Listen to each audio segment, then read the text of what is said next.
Gracias por continuar con nosotros. Ricardo Pérez Fernández, de repente uno ve este PLD haciendo lo que nunca se hizo. Hay una tradición en el PLD,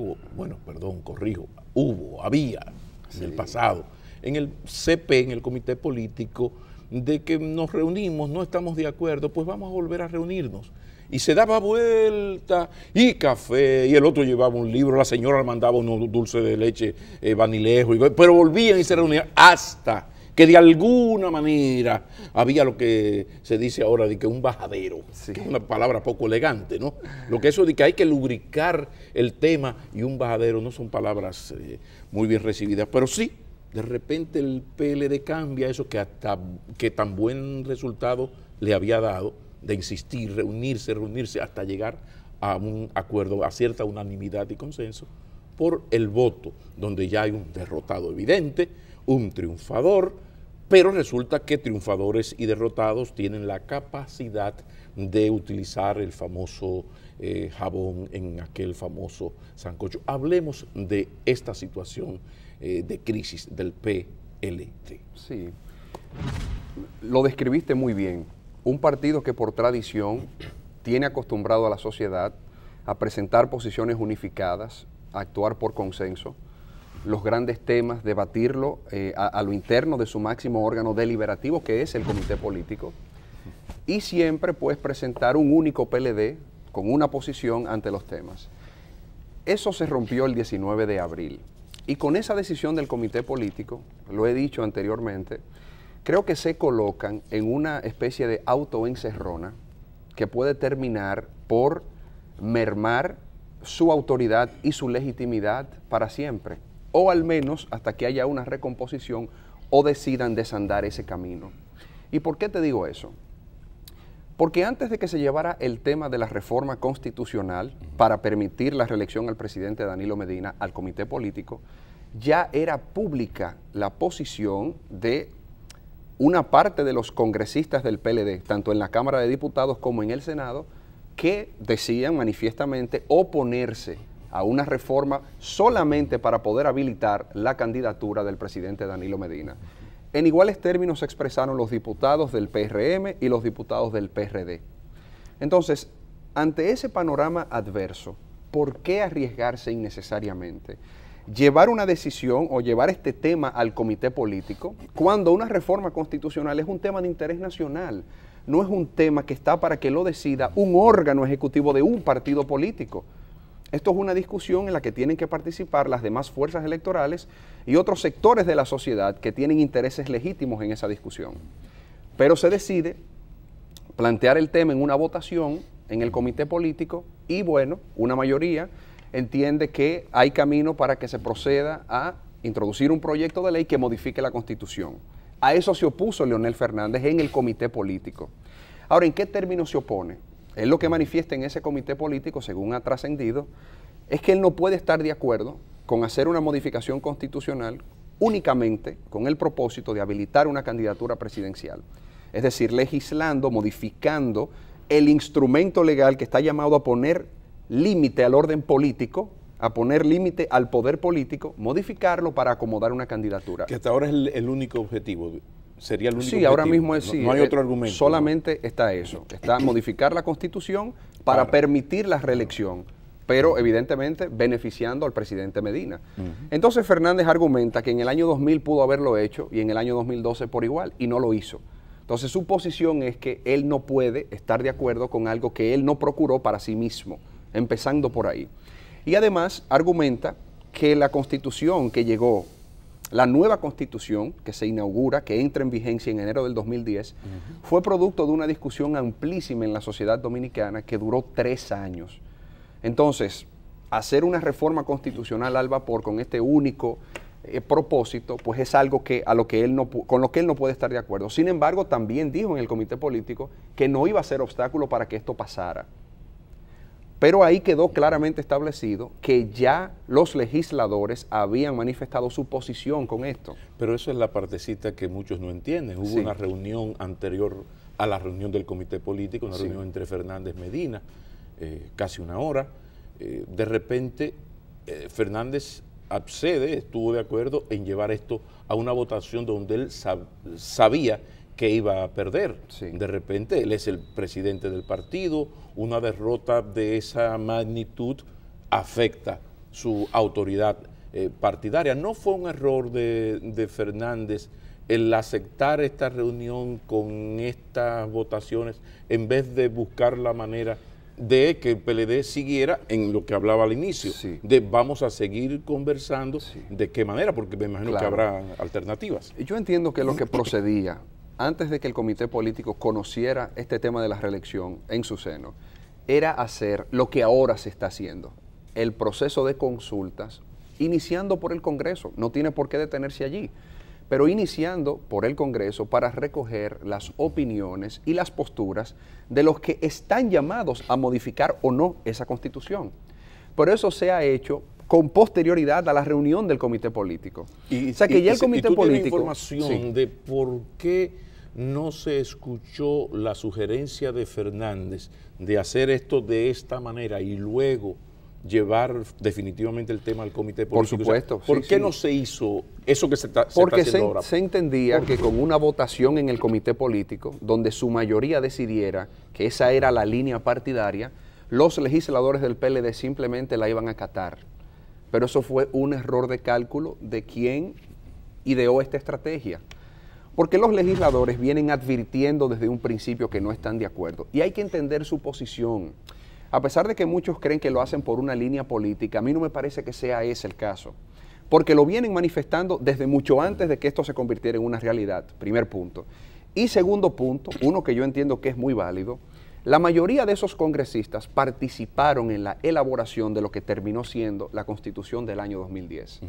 Ellos vivieron ese proceso de 3 años de consultas populares, de interminables reuniones y de consultas, no solamente a nivel de población, sino a nivel de entidades de la sociedad, a nivel de partidos políticos, a nivel de gremios de la sociedad, para terminar con este producto. Y ese producto es de ellos. Ese producto fue el que ellos trabajaron en todo ese tiempo. Y ahora se les pide modificar a vapor ese producto que lleva su firma, que lleva su sello, que lleva sus esfuerzos, solamente para acomodar una candidatura presidencial. Yo puedo entender por qué muchos de ellos dicen que se oponen por un tema de principios a que se haga esto. Lo que pasa es que esos son los propios senadores que en el 2012 y el 11 coquetearon, presionaron a Leonel Fernández con visita y bizcocho incluido en Palacio Nacional para que aceptara la modificación. Incluso hay una carta donde Sí. esos senadores le dicen a Leonel Fernández, lo que usted diga, eso hacemos nosotros. Es decir, ellos no le dijeron al presidente Fernández lo que ahora le quieren decir al presidente Medina, Sí. lo que deja fuera los principios Sí. con este tema. Un poco Sí. como que el PLD muertecito de éxitos, como digo yo, se siente ya por encima del bien y del mal, pero no ahora, Sí. viene desde el 11, porque en el 11 quien frena a sus seguidores es Leonel Fernández. Correcto. No es que esos senadores estaban por la institucionalidad No, y sí. cómo va a ser, no. Entonces ahí entra la Academia para la Profesionalización de la Correcto. Política, porque la política dominicana, Ricardo Pérez Fernández, se está arrabalizando, aquí no hay principios Así ni es. finales. Por eso, Ajá. yo siempre le he comentado, cuando he tenido la oportunidad, a los que impulsaron ese propósito en el año 2011, de que Leonel Fernández optara por la candidatura presidencial en el 2012, que en esta discusión deben de permanecer en silencio, hasta por un tema de coherencia, un tema de autorrespeto, ¿no? Porque si usted fue de los voceros en aquella ocasión para que Leonel Fernández continuara, a pesar de lo que había quedado establecido en esa Constitución, tampoco se puede indignar, ¿verdad?, porque se pretenda hacer lo mismo ahora. Pero hay una diferencia con relación a los senadores.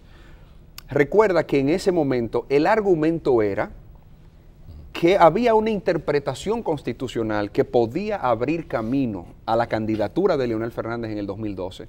La mayoría de esos senadores no propugnaban porque se modificara la Constitución para volver a reintroducir el tema de la reelección y que Leonel aspirara.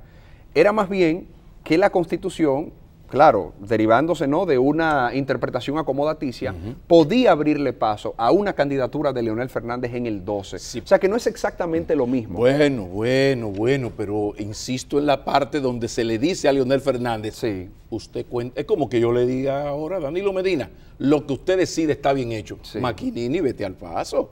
Vete al paso, porque el presidente puede decir, yo quiero reelección, y ahí quedo yo mal. Entonces esos Claro. senadores hicieron eso, pero en su defensa, y más que en su defensa, en la de Vincho Castillo, está el hecho de que don Vincho pronunció un discurso en el Hotel Lina defendiendo la necesidad y exigiendo, Sí. de alguna manera, la realización de un referendo Eso es cierto. aprobatorio. Sí. Que en eso yo siempre... Un quiero- referéndum consultivo y otro Sí, aprobatorio. eran dos. Sí. Que en eso quiero hacer el público reconocimiento Sí. a don Vincho Castillo, Sí. como a Pellegrini, en el sentido de su coherencia Eso en es. sus posiciones. Esto del referendo aprobatorio, que hay toda una discusión, me gustaría el análisis político jurídico, se necesita porque hay una discusión en torno al artículo 272, sí. si sí o si no, pero claro, dame la lectura también política Política. de esto. Los juristas calificados para opinar sobre la materia están divididos en torno a si se necesita o no un referéndum para poder proceder con lo de la reforma constitucional. Viene lectura política. Ahí yo no tengo mucho que agregar. La Bien. lectura política.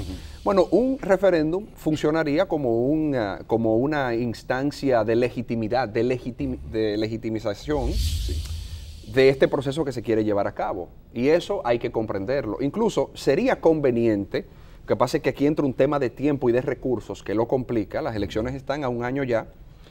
Y la Junta en mala paró Sí. el pago de la publicidad. Ahí vi Está que hay unas dificultades de Saludo a Roberto recursos. Rosario. que Sí. eso está difícil. Entonces, en esa situación, organizar un referéndum, pero lo cierto es que esto, sin lugar a dudas, legitimaría esta pretensión que al día de hoy, pues el objetivo es, el camino identificado para hacerlo es una reforma constitucional presentándola simplemente al Congreso. Ahora bien, Pablo, aquí hay un elemento que no se ha analizado con relación al referéndum. Es evidente que si las cosas continúan como están, van a proceder a depositar la ley que modificaría la Constitución ante las cámaras del Congreso. Si se llegara a aprobar esa modificación constitucional en el Congreso, hemos de esperar que habrá un recurso de inconstitucionalidad por el tema del referéndum. Si el tema del referéndum se aprobara después, es decir, el Tribunal Constitucional ordenara o sentenciara que sí, que en efecto hay que realizar un referéndum para poder validar esta y reforma hay constitucional. posibilidades jurídicas de que si es sometido este recurso ante vamos al escenario hipotético. Sí, Pasó modificación constitucional sin referendo aprobatorio. Sí. Los senadores que no están de acuerdo o los legisladores que ya quedan menos de la mitad, pero menos de la mitad son casi 40. sí. A ese tema Que también eso es quiero... mucho. Si eso va al Tribunal Constitucional, Sí. ¿habría la posibilidad de una crisis en ese sentido, de que podría dar ganancia de causa el Tribunal Constitucional? Porque entonces de la otra parte Sí. se ha hablado de que sería casi un golpe de Estado, No, bueno. y hay toda una crisis planteada. Ahí no se sabría qué pasaría, porque como dije al inicio, los abogados calificados para opinar sobre este tema están divididos. Supongo que a lo interno del Tribunal Constitucional también se vería una situación similar. Ahora, si llega a esa instancia y esa instancia se pronuncia sobre eso, habrá que acatarlo. Es un Estado de Derecho, el función de las instituciones está bastante delimitado y claro, y por ende en una circunstancia como esa, lo que diga el Tribunal Constitucional con relación al referéndum tiene que acogerse. Sí, pero ahí habría que determinar a quién va a obedecer la Junta Central Electoral, que es un órgano operativo. Yo O entiendo, sea, no, al yo entiendo que eso estaría Constitucional claro. o al Congreso. Al Constitucional debe de ser, porque lo que se está conociendo es la inconstitucionalidad de algo que aprobaron los legisladores. Entonces entiendo, ahí sí me parece que no habría mayores confusiones porque No. el camino está claramente delimitado Vámonos en a materia la- constitucional. Vámonos a la pausa porque no me está gustando cómo va esta conversación. La verdad es que a veces uno lamenta que los hechos puedan darle la razón. Y el PLD a mí me parece cada vez más muertecito de sus éxitos. Hay una partidocracia reinante que no sabe qué hacer con tanto dominio, pero que también en este caso incluye al PRD, porque si nos da tiempo hay que hablar de una ley de partidos que no hace más que partir la democracia en dos. Seguimos esta conversación con Ricardo Pérez Fernández después de la pausa. No se vayan lejos.